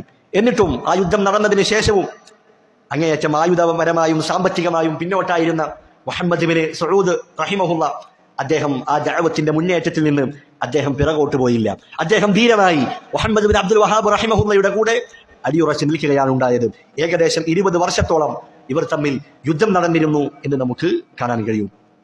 അങ്ങനെ ധാരാളം ആളുകൾ ജറഇയ്യയിലേക്ക്, മുഹമ്മദ് ബിൻ അബ്ദുൽ വഹാബ് റഹിമഹുല്ലയുടെ അടുക്കലേക്ക് ധാരാളം ആളുകൾ വന്നെത്താൻ തുടങ്ങി. ഷെയ്ഖിന്റെ അടുക്കൽ വെച്ച് ഇൽമു പഠിക്കുന്നതിന് വേണ്ടി ധാരാളം ആളുകൾ മറ്റു നാടുകളിൽ നിന്നും ഹിജ്റ ചെയ്തുകൊണ്ട് അവിടേക്ക് വന്നെത്തുകയുണ്ടായി. ഈ സന്ദർഭത്തിൽ എതിരാളികളായ ആളുകൾ അവരവരുടെ അക്രമങ്ങളും അവരുടെ പരിഹാസങ്ങളും ഉപദ്രവങ്ങളും അതിന്റെ മൂർച്ചയും അവർ കൂട്ടുകയുണ്ടായി. ഷെയ്ഖിന്റെ സഹോദരൻ മുഹമ്മദ് ബിൻ അബ്ദുൽ വഹാബിന്റെ സഹോദരൻ റഹിമഹുല്ല, അദ്ദേഹത്തിന്റെ സഹോദരനായ സുലൈമാൻ ബിൻ അബ്ദുൽ വഹാബ് അദ്ദേഹം പോലും ഷെയ്ഖിനെതിരെ നിലകൊണ്ടിരുന്നു എന്ന് നമുക്ക് കാണാൻ കഴിയും. അതുപോലെ തന്നെ മുഹമ്മദ് ബിൻ അബ്ദില്ല ഫൈറൂസ് അൻ നജ്ദി എന്ന വ്യക്തി മുഹമ്മദ് ബിൻ അബ്ദുൽ വഹാബിന്റെ ദഅവത്തിൽ, അദ്ദേഹത്തിന്റെ തൗഹീദിൽ ചില പാളിച്ചകളുണ്ട് എന്നൊക്കെ പറഞ്ഞുകൊണ്ട് അദ്ദേഹത്തിന്റെ ഒരു മറുപടി എഴുതുകയുണ്ടായി. അതിനുള്ള മറുപടിയായിക്കൊണ്ട് മുഹമ്മദ് ബിൻ അബ്ദുൽ വഹാബ് റഹിമഹുല്ല അദ്ദേഹം എഴുതിയ ഗ്രന്ഥമാണ് കശ്ഫുശ് ശുബ്ഹാത്ത് എന്ന് പറയുന്ന ഗ്രന്ഥം. അത് ഈ വ്യക്തിക്കുള്ള മറുപടിയായിരുന്നു. അങ്ങനെ പല പല അമീറുമാരും ശക്തനായ പല ആളുകളും ഷെയ്ഖിന്റെ പ്രബോധനത്തിനെതിരെ തിരിയുകയുണ്ടായി. 1179 ഭരണാധികാരിയായ മുഹമ്മദ് ബിൻ സഊദ് റഹിമഹുല്ല അദ്ദേഹം മരണപ്പെടുകയുണ്ടായി. പിന്നീട് അദ്ദേഹത്തിന്റെ മകൻ അബ്ദുൽ അസീസ് റഹിമഹുല്ല അദ്ദേഹം അമീറായി തുടരുകയും അദ്ദേഹം രാജ്യത്തിന്റെ കാര്യം അദ്ദേഹം നോക്കുകയും ഷെയ്ഖുൽ ഇസ്ലാം മുഹമ്മദ് ബിൻ അബ്ദുൽ വഹാബ് റഹിമഹുല്ല അദ്ദേഹം ദഅവത്തിന് വേണ്ടി മാറി നിൽക്കുകയും ചെയ്തു എന്ന് ചരിത്രത്തിൽ നമുക്ക് കാണാൻ കഴിയും. അങ്ങനെ ജറഇയ്യയിലേക്ക് ധാരാളം വിദ്യാർത്ഥികൾ പഠിക്കാൻ വരികയും അവിടെ ലൈബ്രറികളും മറ്റുമൊക്കെ സ്ഥാപിക്കപ്പെടുകയും അങ്ങനെ സാമ്പത്തികമായി പിന്നോട്ട് നിന്നിരുന്ന ജറഇയ്യ സാമ്പത്തികമായി ഉയർച്ചയിലേക്ക് അത് വളരുകയും ചെയ്തു എന്ന് അതിന്റെ ചരിത്രത്തിൽ നമുക്ക് കാണാൻ കഴിയുന്നതാണ്. ഈ ചരിത്രം വായിക്കുന്ന സന്ദർഭത്തിൽ മഹാനായ മുഹമ്മദ് ബിൻ അബ്ദുൽ വഹാബ് റഹിമഹുല്ല അദ്ദേഹം നേരിട്ട പ്രയാസങ്ങൾ, അദ്ദേഹം നേരിട്ട പരിഹാസങ്ങളൊക്കെ നമ്മൾ വായിക്കുമ്പോൾ മുൻകഴിഞ്ഞു പോയ പ്രവാചകന്മാർ അവർ അനുഭവിച്ച പീഡനങ്ങൾ നമ്മുടെ മനസ്സിലേക്ക് ഓർമ്മ വരേണ്ടതുണ്ട്. റസൂലുള്ളാഹി സ്വല്ലല്ലാഹു അലൈഹി വസല്ലമ മക്കയിൽ 13 കൊല്ലക്കാലം അവിടെ അനുഭവിച്ച പീഡനങ്ങൾ എത്രയാണ്. സാമ്പത്തികമായും ശാരീരികമായും അവർ ബഹിഷ്കരിക്കുകയും ഉപരോധിക്കുകയും ഒറ്റപ്പെടുത്തലുകളും കുറ്റപ്പെടുത്തലുകളുമായി അവർ ഊരുവിലക്കേർപ്പെടുത്തിയ കാലഘട്ടം കഴിഞ്ഞു പോയിട്ടുണ്ട്. ഇത് തൗഹീദിലേക്ക് ക്ഷണിക്കുന്ന ഏതൊരു പ്രബോധകനെയും അവനെ ബാധിക്കാവുന്ന കാര്യമാണ്. വിശുദ്ധ ഖുർആനിൽ അല്ലാഹു പറഞ്ഞതുപോലെ ലതുബ്ലവുന്ന ഫീ അംവാലികും വഅൻഫുസികും, നിങ്ങളുടെ സ്വത്തിന്റെ വിഷയത്തിലും അതുപോലെ നിങ്ങളുടെ ശരീരങ്ങളുടെ പേരിലും നിങ്ങൾ പരീക്ഷിക്കപ്പെടാവുന്നതാണ്. എന്നിട്ട് പറയുന്നു വലതസ്മഉന്ന മിനല്ലദീന ഊതുൽ കിതാബ മിൻ ഖബ്ലികും വമിനല്ലദീന അശ്റകൂ അദൻ കസീറ, നിങ്ങൾക്ക് മുൻപ് വേദം നൽകപ്പെട്ട ആളുകൾ അവരിൽ നിന്നും അതുപോലെ തന്നെ മുശ്രിക്കുകളായ ബഹുദൈവ ആരാധകരിൽ നിന്നും ധാരാളം കുത്തുവാക്കുകൾ, പരിഹാസങ്ങൾ നിങ്ങൾ കേൾക്കേണ്ടി വരിക തന്നെ ചെയ്യും എന്ന് അല്ലാഹു സുബ്ഹാനഹു വ തആല പറയുകയാണ്. അതുകൊണ്ട് തൗഹീദ് പറയുന്ന ആളുകളെ ആരും പൂമാലയിട്ട് സ്വീകരിച്ചിട്ടില്ല. മറിച്ച് അവർക്കെന്നും ഉപദ്രവങ്ങളും പരിഹാസങ്ങളും ഒറ്റപ്പെടുത്തലുകളും കുറ്റപ്പെടുത്തലുകളും തന്നെയാണ് അവരൊക്കെ നേരിട്ടത്. അങ്ങനെ ധാരാളം പ്രയാസങ്ങൾ അനുഭവിച്ചുകൊണ്ടാണ് നമ്മുടെ മുൻകഴിഞ്ഞു പോയ സലഫുകൾ നമുക്ക് ഈ ദീൻ എത്തിച്ചു തന്നത് എന്ന കാര്യം നമ്മൾ ഓർത്തിരിക്കേണ്ടതുണ്ട്. അങ്ങനെ മഹാനായ മുഹമ്മദ് ബിൻ അബ്ദുൽ വഹാബ് റഹിമഹുല്ല ഇൽമു കൊണ്ടും ജിഹാദ് കൊണ്ടും ശിർക്കിനെതിരെയുള്ള പോരാട്ടം കൊണ്ടും ധന്യമായ ആ ജീവിതം ഹിജ്റ 1206 ദുൽഖഅദ് മാസത്തിൽ ഒരു വെള്ളിയാഴ്ച അദ്ദേഹം ഈ ലോകത്തോട് വിട പറയുകയുണ്ടായി. മരിക്കുന്ന സന്ദർഭത്തിൽ 91 വയസ്സായിരുന്നു അദ്ദേഹത്തിന്റെ പ്രായമുണ്ടായിരുന്നത്. 6 ആൺമക്കളും 4 പെൺമക്കളും ഷെയ്ഖ് റഹിമഹുല്ലക്ക് ഉണ്ടായിരുന്നു. അദ്ദേഹത്തിന്റെ ഖബർ ജറഇയ്യയിലാണ്. അവിടെയാണ് അദ്ദേഹം മറമാടപ്പെട്ടിട്ടുള്ളത് എന്ന് നമുക്ക് വായിക്കാൻ കഴിയുന്നതാണ്. അദ്ദേഹം 12ാം നൂറ്റാണ്ടിലെ മുജദ്ദിദായി ഈ ദീനിന്റെ പരിഷ്കർത്താവായി അറിയപ്പെട്ട വ്യക്തിയാണ് അദ്ദേഹം. അറേബ്യൻ ഉപഭൂഖണ്ഡത്തിലും അതുപോലെ അതിനോട് പരിസരത്തുള്ള മുസ്ലിം പ്രദേശങ്ങളിലുമെല്ലാം ഇസ്ലാമിന്റെ അടിത്തറയായ ലാ ഇലാഹ ഇല്ലല്ലാഹും ഇസ്ലാമിന്റെ സംസ്കാരങ്ങളുമൊക്കെ അത് കാലഹരണപ്പെട്ടുകൊണ്ടിരിക്കുന്ന സന്ദർഭത്തിലാണ് ഇമാം മുഹമ്മദ് ബിൻ അബ്ദുൽ വഹാബ് റഹിമഹുല്ല അദ്ദേഹം ജനിക്കുന്നത്. മുഹമ്മദ് ബിൻ അബ്ദുൽ വഹാബ് റഹിമഹുല്ല അദ്ദേഹം നജ്ദിൽ തൻ്റെ പ്രബോധനം ആരംഭിക്കുന്ന സമയത്ത് അവിടെ ഉണ്ടായിരുന്ന അവസ്ഥ അദ്ദേഹത്തിൻ്റെ ശിഷ്യന്മാർ പിൽക്കാലത്ത് പറഞ്ഞതായി കാണാം. മുഹമ്മദ് ബിൻ അബ്ദുൽ വഹാബ് റഹിമഹുല്ല അദ്ദേഹം വരുന്നതിന് മുൻപ് ഞങ്ങളെല്ലാം ശിർക്കിലായിരുന്നു. ശൈത്താനിന് വേണ്ടി ബലിയർപ്പിക്കുകയും മരിച്ചുപോയ ആളുകളെ വിളിച്ച് പ്രാർത്ഥിക്കുകയും ജ്യോത്സ്യന്മാരെ സമീപിക്കുകയും അതുപോലെ തന്നെ തൗഹീദുൽ ഉലൂഹിയ്യ, തൗഹീദുൽ ഇബാദ, ആരാധനകളെല്ലാം അള്ളാഹുവിന് മാത്രമേ സമർപ്പിക്കാവൂ എന്ന തൗഹീദ് അത് ഞങ്ങളുടെ നാട്ടിൽ പഠിപ്പിക്കപ്പെട്ടിരുന്നില്ല. സുന്നത്തും ബിദ്അത്തും അത് വേർതിരിക്കപ്പെട്ടിരുന്നില്ല. ധാരാളം അന്ധവിശ്വാസങ്ങൾ നിലനിന്നിരുന്നു. ഈ ഒരു കാലഘട്ടത്തിലാണ് മുഹമ്മദ് ബിൻ അബ്ദുൽ വഹാബ് റഹിമഹുല്ല ഞങ്ങളിലേക്ക് കടന്നു വരികയും അദ്ദേഹത്തിന്റെ വിജ്ഞാനം കൊണ്ട് ഖുർആനും സുന്നത്തും മുൻനിർത്തിക്കൊണ്ട് തന്റെ ഗഹനമായ വിജ്ഞാനം മുൻനിർത്തി അദ്ദേഹം ജനങ്ങൾ കേടുവരുത്തിയ ആ കാര്യങ്ങളെ മുഴുവൻ അദ്ദേഹം നന്നാക്കി ചേർക്കുകയാണ്. തനിമയാർന്ന ഇസ്ലാമിലേക്ക് അവരെ മുഴുവൻ ക്ഷണിക്കുകയാണ്. ആ ഇസ്ലാമിനെ അദ്ദേഹം തജ്ദീദ് ചെയ്യുകയാണ്, അഥവാ അതിനെ പരിഷ്കരിക്കുകയാണ്. പരിഷ്കരിക്കുക എന്ന് പറഞ്ഞാൽ പുതുതായി പല കാര്യങ്ങളും കൂട്ടിച്ചേർക്കുക എന്നതല്ല, മറിച്ച് ആ ഇസ്ലാമിന്റെ തനതായ രൂപത്തെ, അതിനെ കേടുവരുത്തിയ കാര്യങ്ങൾ അതിനെ നന്നാക്കുകയും ശരിയായ ഇസ്ലാമിലേക്ക് അദ്ദേഹം ജനങ്ങളെ ക്ഷണിക്കുകയും ചെയ്തു. അതുകൊണ്ട് തന്നെ 12ാം നൂറ്റാണ്ടിലെ മുജദ്ദിദായിക്കൊണ്ട് ഷെയ്ഖുൽ ഇസ്ലാം ഇബ്നു തൈമിയ്യ, ഷെയ്ഖുൽ ഇസ്ലാം മുഹമ്മദ് ബിൻ അബ്ദുൽ വഹാബ് റഹിമഹുല്ല അദ്ദേഹം ഇന്നും അറിയപ്പെടുകയാണ്. റസൂലുള്ളാഹി സ്വല്ലല്ലാഹു അലൈഹി വസല്ലം പറഞ്ഞതുപോലെ ഇന്നല്ലാഹ യബ്അസു ലിഹാദിഹിൽ ഉമ്മത്തി അലാ റഅസി കുല്ലി 100 സനത്തിൻ മൻ യുജദ്ദിദു ലഹാ ദീനഹാ. അല്ലാഹു സുബ്ഹാനഹു വ തആല ഓരോ നൂറ്റാണ്ടിന്റെയും ഓരോ 100 വർഷത്തിന്റെയും തുടക്കത്തിൽ ഈ ഉമ്മത്തിൽ അവരുടെ ദീനിനെ പരിഷ്കരിക്കുന്ന, അഥവാ ആളുകൾ ദീനാണെന്ന് തെറ്റായി മനസ്സിലാക്കിയ കാര്യങ്ങളെ അത് ശരിയായ രീതിയിൽ ജനങ്ങൾക്ക് തിരുത്തി കൊടുക്കുന്ന, അതിനെ നന്നാക്കുന്ന ആളുകളെ അള്ളാഹു നിയോഗിക്കുമെന്ന് റസൂലുള്ളാഹി സ്വല്ലല്ലാഹു അലൈഹി വസല്ലമ പഠിപ്പിച്ചതായി കാണാം. അദ്ദേഹം അന്ന് ശിർക്കിനെതിരെ, അദ്ദേഹം അന്ന് നടത്തിയ ബിദ്അത്തുകൾക്കെതിരെ നടത്തിയ പോരാട്ടത്തിന്റെ ഫലമാണ് ഇന്ന് കാണുന്ന ഇരു ഹറമുകളും നിലകൊള്ളുന്ന അൽ മംലകത്തുൽ അറബിയ്യത്തു സഊദിയ്യ എന്ന രാജ്യം. തൗഹീദ് ഉയർത്തിപ്പിടിക്കുകയും തൗഹീദിന്റെ പേരിൽ അഭിമാനിക്കുകയും ചെയ്യുന്ന രാജ്യമാണ് സൗദി അറേബ്യ എന്ന് പറയുന്നത്. ഷെയ്ഖിന്റെ ദഅവത്തിന്റെ പ്രവർത്തനങ്ങളുടെ ഫലമാണത്. അവിടെ ഇന്ന് ഒരു കുബ്ബകളും ഒരു ജാറങ്ങളും ആരാധിക്കപ്പെടുന്ന ഒരു മരങ്ങളും തവാഫ് ചെയ്യപ്പെടുന്ന ഒരു ഖബറുകളും ഇന്ന് നമുക്കവിടെ കാണുകയില്ല. അതെല്ലാം എടുത്തു മാറ്റപ്പെട്ടു. ഇസ്ലാമിന്റെ തനതായ രൂപത്തിലേക്ക്, തൗഹീദിന്റെ ശരിയായ മാർഗത്തിലേക്ക് അതിനെ കൊണ്ടുവരുന്നതിൽ ഷെയ്ഖിന്റെ ദഅവത്തിന് വലിയ സ്വാധീനമാണുള്ളത് എന്ന് നാം തിരിച്ചറിയേണ്ടതുണ്ട്. അത് കേവലം ആ സ്ഥലത്ത് മാത്രം ഒതുങ്ങിയതല്ല, മറിച്ച് ഇന്ത്യയിലും അതുപോലെ തന്നെ ഈജിപ്തിലും സിറിയയിലും യമനിലും മൊറോക്കയിലും അഫ്ഗാനിസ്ഥാനിലും അങ്ങനെ ലോകത്തിന്റെ പല ഭാഗങ്ങളിലേക്കും ഷെയ്ഖിന്റെ ദഅവത്ത് അതിന്റെ സ്വാധീനം എത്തിയിട്ടുണ്ട് എന്ന് പണ്ഡിതന്മാർ രേഖപ്പെടുത്തിയതായി കാണാം. അദ്ദേഹത്തിന്റെ ദഅവത്തിന്റെ ചില കാര്യങ്ങൾ പണ്ഡിതന്മാർ സൂചിപ്പിക്കുകയാണ്. അദ്ദേഹം ബസറയിൽ മുഹമ്മദ് അൽ മജ്മൂഇ റഹിമഹുല്ല അദ്ദേഹത്തിന്റെ കീഴിൽ പഠിക്കുന്ന സന്ദർഭത്തിൽ ആ നാട്ടിൽ അദ്ദേഹം ദഅവത്ത് ചെയ്തിരുന്നു. അവിടെ ഉണ്ടായിരുന്ന ശിർക്കുകൾക്കും ബിദ്അത്തുകൾക്കുമെതിരെ അദ്ദേഹം ശബ്ദിച്ചിരുന്നു. ആ സന്ദർഭത്തിൽ അവിടെ ഉണ്ടായിരുന്ന ആളുകളൊക്കെ ഒരുമിച്ച് കൂടുകയും സംഘടിക്കുകയും അദ്ദേഹത്തെ മർജിക്കുകയും നട്ടുച്ച സമയത്ത് അദ്ദേഹത്തെ ബസറയിൽ നിന്ന് പുറത്താക്കുകയും ചെയ്തു. അദ്ദേഹത്തിന്റെ കയ്യിൽ ഭക്ഷണമോ പാനീയമോ ഒന്നുമില്ല. അദ്ദേഹം അങ്ങനെ ബസറയുടെ ആ ചൂടിൽ അദ്ദേഹം മരുഭൂമിയിലൂടെ നടന്നു നീങ്ങുകയാണ്. ചരിത്രകാരന്മാർ പറയുന്നതായി കാണാം, അദ്ദേഹം മരണത്തിന്റെ വക്കിലെത്തിയിരുന്നു. ആ സന്ദർഭത്തിൽ സുബൈർ പട്ടണത്തിലുള്ള ഒരു വ്യക്തി അദ്ദേഹം കഴുതപ്പുറത്ത് വരികയും ഷെയ്ഖിനെ കാണുകയും ഷെയ്ഖിന് വെള്ളം കൊടുക്കുകയും അദ്ദേഹത്തിന്റെ നാട്ടിലേക്ക് അദ്ദേഹത്തെ കൊണ്ടുപോവുകയും ചെയ്തു എന്ന് ചരിത്രത്തിൽ നമുക്ക് കാണാൻ കഴിയുന്നതാണ്. അതുപോലെ തന്നെ ഷെയ്ഖിന്റെ ദഅവത്ത് അത് അങ്ങേയറ്റം ഹിക്മത്തുള്ളതായിരുന്നു. യുക്തിയോടുകൂടി കാര്യങ്ങൾ നിരീക്ഷിക്കുകയും അതിനനുസരിച്ച് പ്രബോധനം ചെയ്യുക എന്നതാണ് മുഹമ്മദ് ബിൻ അബ്ദുൽ വഹാബ് റഹിമഹുല്ലയുടെ രീതി. അതായിരുന്നു. അതിന്റെ തെളിവായി പണ്ഡിതന്മാർ ഒരു സംഭവം പറയുന്നതായി കാണാം. മഹാനായ മുഹമ്മദ് ബിൻ അബ്ദുൽ വഹാബ് റഹിമഹുല്ല അദ്ദേഹം മക്കയിലേക്ക് കടന്നു വന്ന സന്ദർഭത്തിൽ അവിടെ ഒരു പണ്ഡിതൻ അദ്ദേഹം ക്ലാസ് എടുക്കുകയാണ്. മക്കയിലുള്ള വലിയ പണ്ഡിതനാണ്, പ്രായമുള്ള പണ്ഡിതനാണ്. അദ്ദേഹം അങ്ങനെ ക്ലാസ് എടുത്തു കഴിഞ്ഞു. ക്ലാസ് കഴിഞ്ഞതിന് ശേഷം ബാങ്ക് വിളിച്ച സന്ദർഭത്തിൽ ക്ലാസ് നിർത്തുകയാണ്.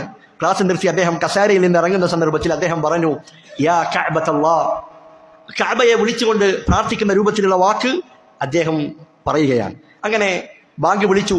അദ്ദേഹം ഇഖാമത്തിനായി കാത്തിരിക്കുകയാണ്, സഫിലിരിക്കുകയാണ്. ആ സന്ദർഭത്തിൽ ആ ഷെയ്ഖിന്റെ അടുക്കലേക്ക് മുഹമ്മദ് ബിൻ അബ്ദുൽ വഹാബ് റഹിമഹുല്ല അദ്ദേഹം ആ ഷെയ്ഖിനോട് പോയി സലാം പറയുകയും എന്നിട്ട് പരിചയപ്പെടുകയും ചെയ്തു. എന്നിട്ട് ആ ഷെയ്ഖ് ചോദിച്ചു, താങ്കൾ എവിടെ നിന്നാണ് വരുന്നത്? ഷെയ്ഖ് പറഞ്ഞു, ഞാൻ നജ്ദിൽ നിന്നാണ് വരുന്നത്. അങ്ങനെ താങ്കളുടെ സംസാരം എനിക്ക് വളരെ ഇഷ്ടപ്പെട്ടു, താങ്കൾക്ക് അള്ളാഹു ധാരാളം പ്രതിഫലം നൽകട്ടെ എന്നൊക്കെ പറഞ്ഞുകൊണ്ട് മുഹമ്മദ് ബിൻ അബ്ദുൽ വഹാബ് റഹിമഹുല്ല അദ്ദേഹത്തോട് പറയുകയാണ്, ഞാനൊരു മതവിദ്യാർത്ഥിയാണ്, ഒരു തുടക്കക്കാരനാണ്, അതുകൊണ്ട് ഖുർആനിലെ ചില ഭാഗങ്ങൾ ഞാൻ താങ്കൾക്ക് ഓതിക്കേൾപ്പിക്കട്ടെ, അങ്ങനെ ഓതിക്കേൾപ്പിക്കാൻ എനിക്ക് ആഗ്രഹമുണ്ട് എന്ന് പറയുകയും ആ ഷെയ്ഖ് അദ്ദേഹത്തിന് അനുമതി കൊടുക്കുകയും ചെയ്തു. അങ്ങനെ മുഹമ്മദ് ബിൻ അബ്ദുൽ വഹാബ് റഹിമഹുല്ല ഖുർആനിലെ ഏറ്റവും അവസാന അധ്യായങ്ങൾ സൂറത്തുൻ നാസ് മുതൽ അദ്ദേഹം ഇങ്ങനെ ഓതിക്കേൾപ്പിക്കുകയാണ്. സൂറത്തുൽ ഫലക്, സൂറത്തുൻ നാസ്, സൂറത്തുൻ നസ്ർ, അങ്ങനെ ഓരോ സൂറത്തുകൾ ഇങ്ങനെ ഓതിക്കേൾപ്പിച്ചു. സൂറത്തു ഖുറൈശ് എത്തുകയുണ്ടായി. ആ സന്ദർഭത്തിൽ മഹാനായ മുഹമ്മദ് ബിൻ അബ്ദുൽ വഹാബ് റഹിമഹുല്ല അദ്ദേഹം ആയത്ത് ഓതുകയാണ്, ലഇലാഫി ഖുറൈശ് ഇലാഫിഹിം റിഹ്ലത അശ്ശിതാഇ വസ്സൈഫ് ഫൽയഅ്ബുദൂ ഹാദൽ ബൈത്ത്. അദ്ദേഹം ആയത്തിൽ ചെറിയ മാറ്റം വരുത്തുകയാണ്. തന്ത്രപരമായി അദ്ദേഹം അപ്രകാരം ഓതുകയാണ്. അതിന്റെ അർത്ഥം എന്താണ്? ഫൽയഅ്ബുദൂ ഹാദൽ ബൈത്ത്, നിങ്ങൾ ഈ ബൈത്തിനെ അഥവാ നിങ്ങൾ കഅബയെ ആരാധിക്കട്ടെ. ആ സന്ദർഭത്തിൽ ആ ഷെയ്ഖ് അദ്ദേഹത്തെ തിരുത്തുകയാണ്, അങ്ങനെയല്ല ഓതേണ്ടത്. ഫൽയഅ്ബുദൂ റബ്ബ ഹാദൽ ബൈത്ത്, ഈ കഅബയുടെ റബ്ബിനെയാണ് നിങ്ങൾ ആരാധിക്കേണ്ടത്. അപ്പോൾ മുഹമ്മദ് അബ്ദുൽ വഹാബ് റഹിമഹുല്ല പറയുന്നു, ഞാൻ എങ്ങനെയാണ് പഠിച്ചത്? അപ്പോൾ ഷെയ്ഖ് പറഞ്ഞു, അതൊരിക്കലും ശരിയല്ല. കഅബയെ ആരാധിക്കുക എന്നുള്ളത് അത് ശിർക്കായ കാര്യമാണ്, അതൊരിക്കലും അള്ളാഹു അങ്ങനെ കൽപ്പിക്കുകയില്ല. അപ്പോൾ മുഹമ്മദ് അബ്ദുൽ വഹാബ് ചോദിച്ചു, പിന്നെ എങ്ങനെയാണ് ഓതേണ്ടത്? ആ സന്ദർഭത്തിൽ അദ്ദേഹം ഓതിക്കൊടുക്കുന്നു, ഫൽയഅ്ബുദൂ റബ്ബ ഹാദൽ ബൈത്ത്. ആ സമയത്ത് ഷെയ്ഖ് പറയുന്നു, ജസാക്കല്ലാഹു ഖൈർ, താങ്കൾക്ക് അള്ളാഹു പ്രതിഫലം നൽകട്ടെ. എന്നിട്ട് മുഹമ്മദ് ബിൻ അബ്ദുൽ വഹാബ് റഹിമഹുല്ല അദ്ദേഹത്തോട് പറയുന്നു, വഖാല റബ്ബുക്കും ഉദ്ഉനി അസ്തജിബ് ലക്കും. വിശുദ്ധ ഖുർആനിൽ അള്ളാഹു പറഞ്ഞിട്ടുണ്ട്, നിങ്ങളുടെ റബ്ബ് പറഞ്ഞിരിക്കുന്നു, നിങ്ങൾ എന്നെ വിളിച്ച് മാത്രം നിങ്ങൾ പ്രാർത്ഥിക്കുക, ഞാൻ നിങ്ങൾക്ക് ഉത്തരം നൽകാം എന്ന് അള്ളാഹു സുബ്ഹാനഹു വ തആല പറഞ്ഞിട്ടുണ്ട്. എന്നിട്ട് പറയുന്നു, ഷെയ്ഖെ, താങ്കളുടെ കസേരയിൽ നിന്ന് എഴുന്നേൽക്കുന്ന സന്ദർഭത്തിൽ യാ കഅബത്തല്ലാഹ് എന്ന് വിളിക്കുന്നത് ഞാൻ കേട്ടിട്ടുണ്ട്. താങ്കൾ പറഞ്ഞത് ഇബാദത്തും ആരാധനയും ഒക്കെ അള്ളാഹുവിന് മാത്രമാണ് നൽകേണ്ടതെന്നാണ്. പിന്നെ എന്തിനാണ് താങ്കൾ കഅബയെ വിളിച്ചത് എന്ന് സൂചിപ്പിക്കുന്നതിന് വേണ്ടി മുഹമ്മദ് അബ്ദുൽ വഹാബ് റഹിമഹുല്ല അദ്ദേഹത്തോട് അത് പറയുകയുണ്ടായി. ആ സന്ദർഭത്തിൽ ആ പണ്ഡിതൻ ഷെയ്ഖിന് വേണ്ടി പ്രാർത്ഥിക്കുകയും അദ്ദേഹം അത് തിരുത്തി നൽകിയതിനും അദ്ദേഹത്തിന് നന്ദി പറയുകയും ഉണ്ടായി എന്ന് ചരിത്രത്തിൽ നമുക്ക് കാണാൻ കഴിയുന്നതാണ്. നോക്കൂ, വളരെ യുക്തിയോടുകൂടി മുഹമ്മദ് ബിൻ അബ്ദുൽ വഹാബ് റഹിമഹുല്ല അവിടെ കാര്യങ്ങൾ അവതരിപ്പിക്കുകയാണ്. ഈ ഒരു കാര്യം നമ്മുടെ ദഅവത്തിലും നമ്മൾ ശീലിക്കേണ്ട, നമ്മൾ ശ്രദ്ധിക്കേണ്ട കാര്യമാണ് എന്ന് മനസ്സിലാക്കേണ്ടതുണ്ട്. അതുപോലെ തന്നെ അടുത്തതായി നമുക്ക് മനസ്സിലാക്കാനുള്ളത് ഈ കിതാബിനെ കുറിച്ചാണ്. ഗ്രന്ഥകാരനെ കുറിച്ച് നമ്മൾ മനസ്സിലാക്കി കഴിഞ്ഞു. കിതാബിന്റെ പേര് കിതാബുത് തൗഹീദ്, ഐ കിതാബുൻ ഫിത് തൗഹീദ്, തൗഹീദിന്റെ വിഷയത്തിൽ എഴുതപ്പെട്ട കിതാബാണ്.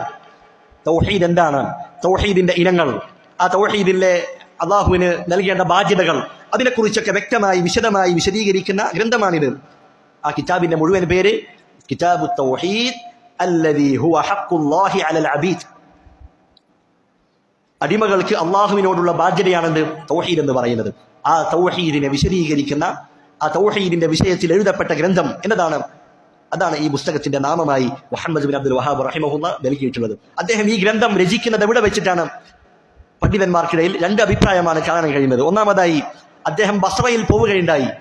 മുഹമ്മദ് അൽ മജ്മൂഇ റഹിമഹുല്ല അദ്ദേഹത്തിന്റെ അടുക്കൽ ബസ്രയിൽ വെച്ച് പഠിക്കുന്ന സന്ദർഭത്തിലാണ് ഇത് എഴുതിയത് എന്നതാണ് ചില പണ്ഡിതന്മാർ പറഞ്ഞിട്ടുള്ളത്. മറ്റു ചില പണ്ഡിതന്മാർ പറഞ്ഞു, അതല്ല, അദ്ദേഹം ബസ്രയിൽ നിന്ന് തന്റെ നാട്ടിലേക്ക് ഹുറൈമില അവിടേക്ക് മടങ്ങി വന്നതിന് ശേഷം അവിടെ വെച്ചാണ് അദ്ദേഹം അത് എഴുതുകയുണ്ടായത് എന്നും മറ്റു ചില പണ്ഡിതന്മാർ പറയുകയുണ്ടായി. ഷെയ്ഖ് സാലിഹ് സിന്ദി ഹഫിളഹു അദ്ദേഹം പറഞ്ഞതായി കാണാം, അദ്ദേഹം ബസ്രയിൽ വെച്ച് കിതാബുത് തൗഹീദിന്റെ എഴുത്ത് ആരംഭിക്കുകയും പിന്നീട് ഹുറൈമിലയിലെത്തിയ ശേഷം അത് വീണ്ടും പുനഃപരിശോധിക്കുകയും ആ ഗ്രന്ഥം അത് പൂർത്തീകരിക്കുകയും ചെയ്തു എന്നതാണ് ശരിയായി മനസ്സിലാകുന്നത് എന്ന് അദ്ദേഹം രേഖപ്പെടുത്തിയതായി കാണാം. ഈ കിതാബിൽ 66 അതല്ലെങ്കിൽ 67 അധ്യായങ്ങൾ ഉൾക്കൊള്ളുന്നുണ്ട്. ഓരോ അധ്യായങ്ങളും അത് നാം നമ്മുടെ ജീവിതത്തിൽ പകർത്തേണ്ട തൗഹീദുമായി ബന്ധപ്പെട്ട പ്രധാനപ്പെട്ട മസ്അലകളാണ് ഇൻഷാ അല്ലാഹ് നാം ഇതിൽ പഠിക്കാനിരിക്കുന്നത് എന്ന് മനസ്സിലാക്കുക.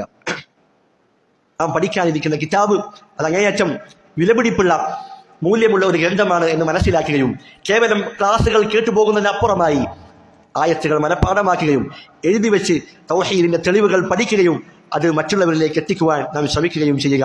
അല്ലാഹു സുബ്ഹാനഹു വ തആല അതിനുള്ള തൗഫീഖ് നൽകി അനുഗ്രഹിക്കുമാറാകട്ടെ. സുബ്ഹാനകല്ലാഹുമ്മ വബിഹംദിക അശ്ഹദു അൻ ലാ ഇലാഹ ഇല്ലാ അൻത അസ്തഗ്ഫിറുക വഅതൂബു ഇലൈക്.